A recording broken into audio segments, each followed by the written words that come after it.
Казуяг их залуу шөнө налхан явж байхдаа хутгатай дээрэмчнээс зугтаж буй хүмүүстэй тааран зугтах гэтэл дээрэмчин хоёр өхөнлөө дэрж байгааг харан түлхэн унагсан ч тэр аль хэдийн хутгалуулсан байдаг. Казуя нүдэнийн харуул бяцхан хүүгийн бисцэрэн өөрийгөө толинд харан бодлон сууж байхдаа 7 хоног ухаангүй байснаа мэдэн ээж Сараа өлссөн байх гэж бодон шил авчирч өгөхөөр харан Казуя өөртөнцөд дахин төрснөө ойлгон эргэн тойрны ажиглан Силва гэх үйлчлэгч нь түнд шил өгөн унтуулах гэж хичээх үед Казуя өөрийн нас нэрээ асан Кен гих 3 настай хүү гэдгээ мэдэн аав Гарм химих өндөр эзгүүртний 3 дахь хүү мөн гаднах ертөнцийн мангасуудын ой болон эд шид адал явдал хайгчид байдгийг мэдэн сонирхон эд шид сурахыг хүсэж байгаа ч Силва түүнийг эхлээд бичиж сурах хэрэгтэй гэлэн тэр энэ ертөнцид суралцсан өдөр хоногийг өнгөрөв. Кен их чинь түүнийг математиктаа сайн хэмээн багтан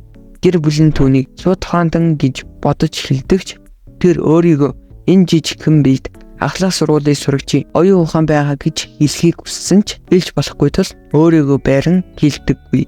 Гэр бүлийн ч түүнийг өөр хүн шиг ажиллах бүсныг анзааран ярилцахад Кен зүгээр л энэ ертөнцийн талаар чадах бүхнээ сурахыг хүсэж байгаагаа тайлбарлан түүнийг дэндүү балчир хэмээн эд шид сурахад бэлэн биш гэдгийг хэлэн одоохондоо ном уншихыг хэлсэн ч Кен эд шид ашиглаж чаддгаа мэдэн хянахад хэцүү байсан ч эргэн тойрноос нун хичин түнд хаант улсын 300 жилийн түүхийг заан энэ дэлхийд ээл одоо хараатан хүмүүс байдаг гэх мэт зүйлсийн талаар суран 2 жилийг өнгөрөөн эдэслэл хүртгэр сүхт хэрэгтэй сүмрүү явна. Игчигээ эдэслэл хүрснийхаа дараа гаргаж ирдэг болсон статус цонхыг харин 1-5 дугаар түвшний хамгаалалт авах боломжтойг мэдэн хамгаалалт нь эд шидийг тодорхойлдгийг мэдэж авдаг. Тэд сүм дээр нь 7 бурхны өмнө сүйдэн маш хүчтэй гэрэл цэцрэн Кен тэр даруйд бурхтын ертөнцид ирэн бурхад энэ өдрийг хүлээж байснаа хэлэн Кен түүний хачиргалтай төргийг бодож байсан ч бурхан түүний бодлыг сонсож байгаа хэлэн дахин төрөлтийн бурхан тэр хоёр охиныг хамгаалах гэж дээрэмчний газарт унгаагүй байсан бол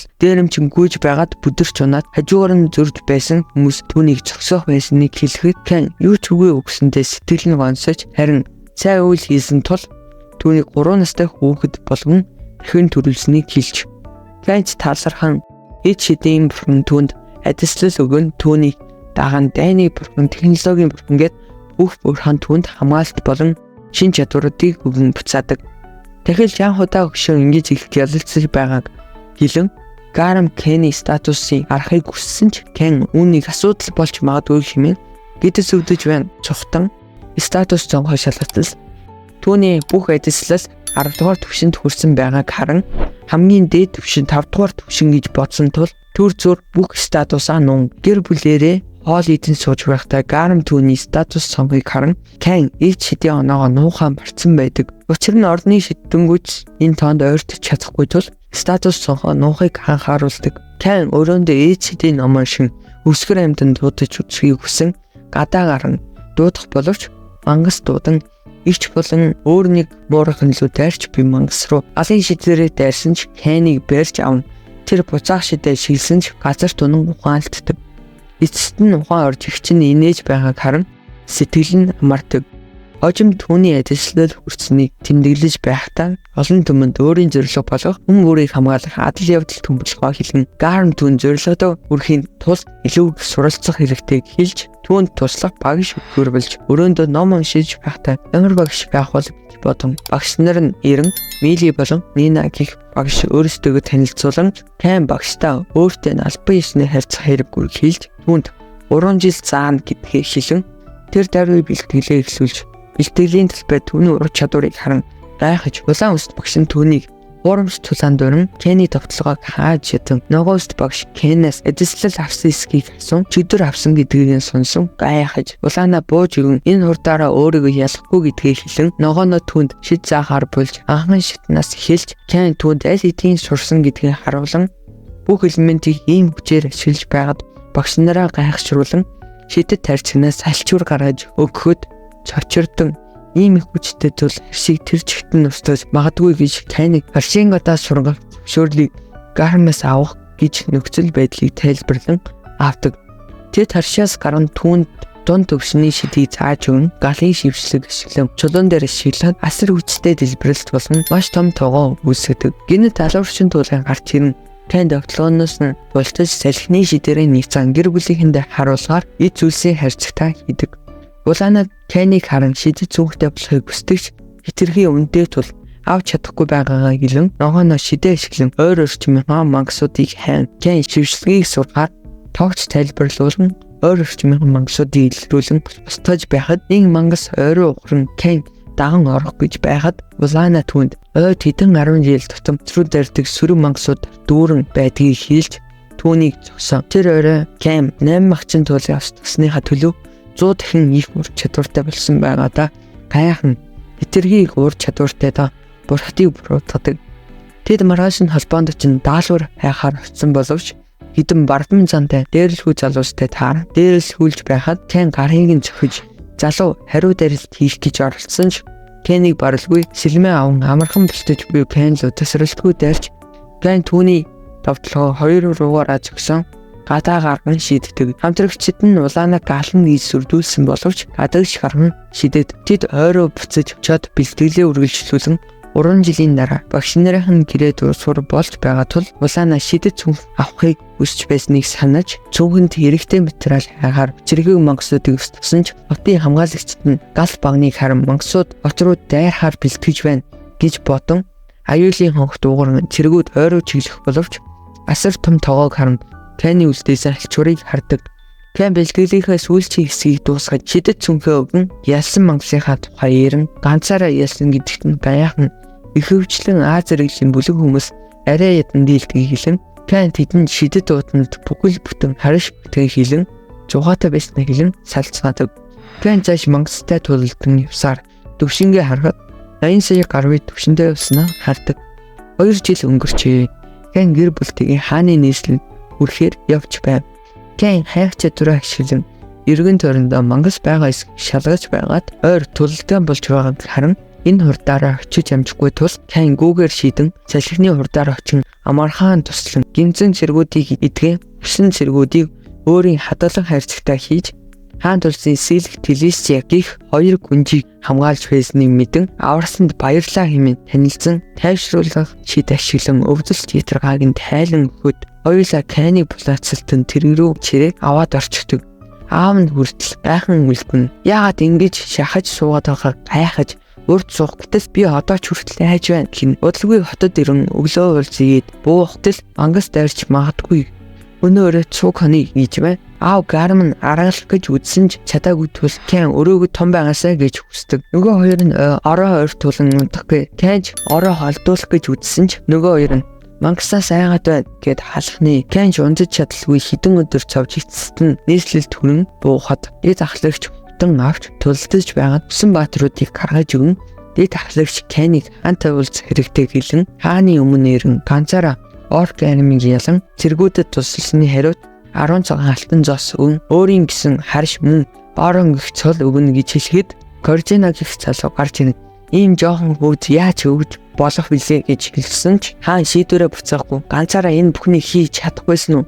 гэж хэлэн Кен аргагүй ирэхэн түлээж аван дараагийн үйлдэлтээ хийж хааны гэр бүл халархснаа хэлж сүү тавихаар болчихно. Аргагүй ирэхэн дийм юм болсон хэлэхэд барьж идүүлэх төгнөө. Аав руугаа харан яах ёстой вэ гэсэн харцаад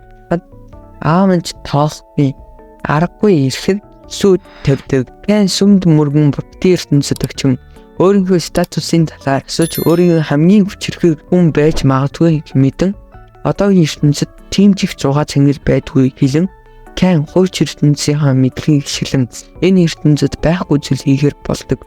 Кен дэлхийд буцаж ирэн Парма гих 5 жилийн өмнөх танил муур охинтой таарч аав ахын дэлгүүрт дадлан хийж байгаагаа хэлэн дэлгүүрт нь зогчлон өөрийн санаануудаа хэлэн үйлдвэрлсэн борлуулахаар болон удалгүй тоглоомоо бэлэн болгон гайхалтай болсон харан тоглож үзээд илүү загварлаг үйлбэрийг гаргахаар болж Улааны бурхан руу загвараа явуулж одоо хинч 3 жилийн турш энэ тоглоомыг булбарлаж болохооргүй болгон сарын дараа бүтээгдэхүүнээ зархаар болдог. Кен хийсэн анхны ажлаа танилцуулгаар эвслэлд очин хаантай уулзсан тоглоомоо танилцуулан ёслолын дараа хаан түүнтэй ирэлцээр болж Кениг Сэлигтэй ирэлцэн сууж байхад Коржинагийн хүүгүүд ирэн Сэлигтэй хамт байгааг харан Кениг дорд үзэн гадаа гарч тулдыг гээд гаргаж ирэн ногоон цөмж шидээ цуглуулан хүчрхэг галт бөмбөгөөр дайрахад Кен амархан бэлтэж энийгч доромжлуу тагаан шар үстийн дайралт хэлж юу ч ийдгүй шидээрээ дайрахад юм болсонгүй. Сэлигч одоо бэлхийг тушаан Кениг халбан ёсоор танилцуулан оркийн армийг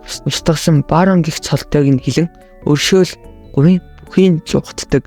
Кен хаантай уулзсан тоглоомоо танилцуулан Кен шинэ харшийн дэлгүүрөг өгөн Сэлигийн аваарч ирэн тоглохыг хүсэн бүгд түүний тоглоомыг сонирхдог. Кен харшаа үзэхээр очтол нэлийн өчн харш хүлээж аван орж үзэхэд нэлийн том тоо шорон таригдсан харш байдаг. Кен шидээрээ зэрлэгээ засвар хийж үргэлжлүүлсээр удалгүй үйлчлэгч нар нь ирж цэвэрлэгээ хийх гэсэн ч өчүүхэнж тоос байхгүй байсан тул Кен шидээрээ цэвэрлсэн хэлж гэр бүл рүүгээ буцаж ах нартайгаа уулзах ёстойг санан ах нартайгаа уулзсан ярилцж Кениг магтан их чинь харшийг харахыг хүсэн харшид нь нэрэн үнэхээр сайхан харш байгаад гайхан аав гарам нь урлагийн бүтээл авч тавихыг санал болгон үйлчлэгч нар орилон айж байхыг сонсон хүн очоод Кени алсан луу байдаг. Аавч гайхан ийм өндөр зэрэглэлийн үнэтэй луу алсан гин гайхаж ярилцаж байгаад ээж нь орилон очиход энэ юу суулцуур вэ гэж байна. Аав гарам нь харштай эслэгийн үдэшлэг хийх ёстойг хэлж Кен юу хийхээ бодсон сууч арай хийж санаа олон ёслолдоо бэлтгэж ажиллан урилгаа таран ёслоо гэлүүлэн язгууртнууд ч ирж бүгд л ууж идэн баярлан сэнгэж байхад Коржина ирэн түүний харшийг муулан ороход луу байгаа харан айж Кен урлагийн үзүр гэж хэлэн сүүлд орж ирэн цагаарч байгаад хүмүүс дургуйсан хаан ирэн гашраадаг. Кен мангасан материал үргэн явж байхдаа дэд ахмадтай харан агуулга зааж өгсөн ч Кен үүнийг жижигтхийг хэлэн гадаад талбайд гарган тавихад дэд ахмад гайхан сочирдож Кениг явах гэтэл барьж аван баатруудын бэлтгэл туслахын Кениг оркийн армийг устгасан барон гэж танилцуулан урамшлагаа хийхээр болж нэг баатар нь түүний бас ч тулдан урдтай дарилцт нь амархан бууж өгдөг. Дараа нь бүх баатруудын эсрэг тулдах гэсэн ч баатруудын ахмад ирэн юу болоод ийм жоохон хүүхд рүү юунд сэлэм далайж байгаа гэсэн оркийн армийг устгаж үнжийг аварсан баатар гэхэд ахмадын царай хөвсөж тулдахыг хүсэн тулаан хэлж хүчрхэг тулаан болж ахмадыг ялан нулимсэн цэлгэнж байснаа би чамтай гэрлэн гинөө бүр шийдчихсэн. Хаантай ирнэ гэд чирээд хаантай уулзахаар юм. Хаанд хийлэн Кен дургуйсан хаан чөвчөр явдлыг хэлсэн ч ахмад бууж өгөлгүй чирээд аваад явчихна. Хаанч Кени ямар нэгэн зүйл сонирн байгааг сэжиглэн түүнийг шалгаж үзэхэр болдог. Кениг алхан явж байхад дэд амхад гарч ирэн Кениг их ядарсан байгааг харан тэр өдрөөс хойш өдөр болгон тулдах болсныг сонсон мөн мастер сэлэмч цолтой болсноо хэлж ахмад түүнийг хайсаар тулзаар л байдаг. Хаан Кентэй уулзсан хааны бичсэн шидэд бичвэрийг үзүүлэн Кениг уншиж чадаж байгааг харан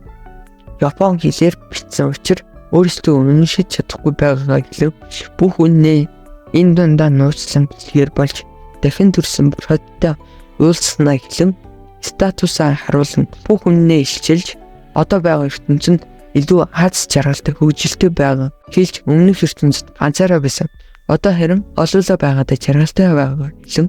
одоогийн хвшгээ харьцахыг хүсэж ярилцаж байхад ахмад орж ирэн